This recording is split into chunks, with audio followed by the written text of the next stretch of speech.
In this section of the course, we are going to look at how to verify the profitability of your product ideas. Now, you should have a list of viable products. Now, your initial list of say 30 or 40 ideas, is likely to have been trimmed down by half at least, because not all your initial ideas would have been viable according to the criteria set out in the previous section of the course. So you've got your trimmed down list, and the next thing we need to do is to check that there are suppliers for these products, and to find out roughly what the cost per product unit will be. So the way we do this is to go to Alibaba.com, and taking the example of yoga blocks again, we just type in yoga blocks. I've already done this, press search, and then we get a list of potential products and suppliers.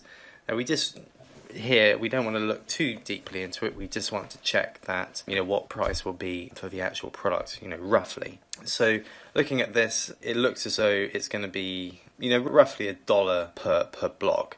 And so if we're selling 2 blocks in one product, then we know that the actual product cost is going to be $2. And I think it would probably be wise maybe just to add another $1 onto that for packaging and so forth.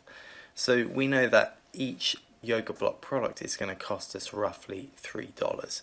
Now with that information, just going back to the spreadsheet, we need to go to sales calc. And what we're going to be doing, and it's important to mention this now, is we're going to be selling the products more expensively than other people. So we're going to be selling premium.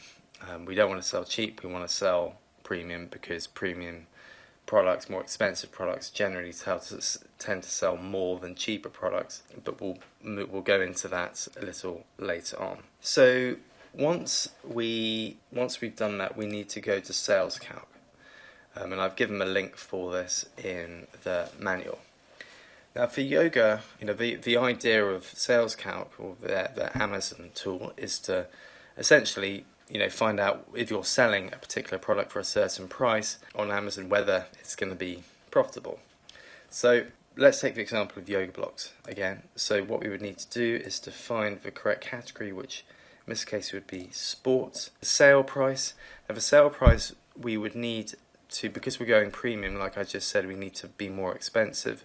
We would look at the products in the spreadsheet and add 50% to the most expensive product, which is currently listed in Amazon in the search results when the main seed keyword is searched for. So for instance, if the most expensive yoga block product was $15, we would add roughly $7 onto the top of that. So our sale price would be roughly $29.95, something like that. Weight, you can usually find this out by looking at a different product.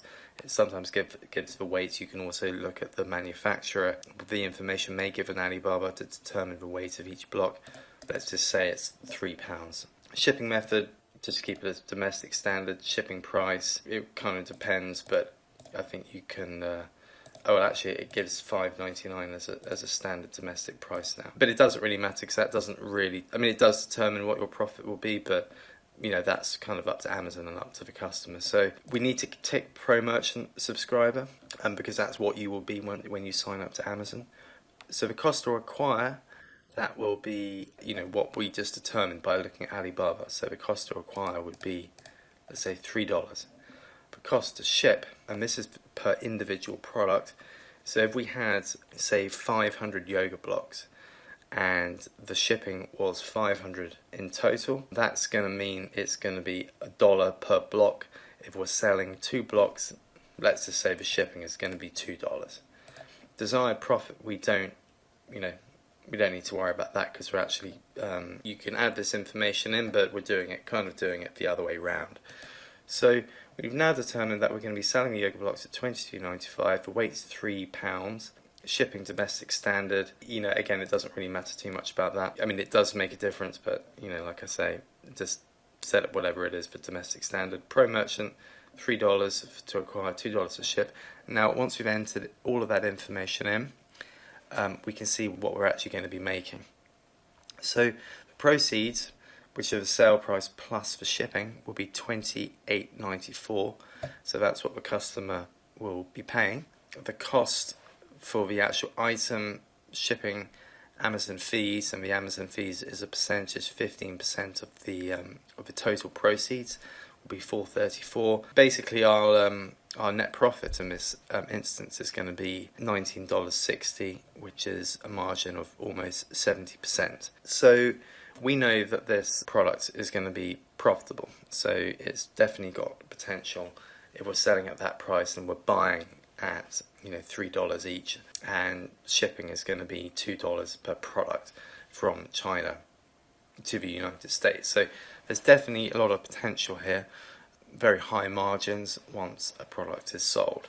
So this is looking in this instance is looking good. So in the rest of the manual, I've actually just run through this as giving another example of yoga mats, but hopefully you can sort of see how to do this and how to determine whether a product is going to be profitable or not. Once you've done that, you just need to sort of make a note of these in your spreadsheet just to say yes, is it going to be profitable or not.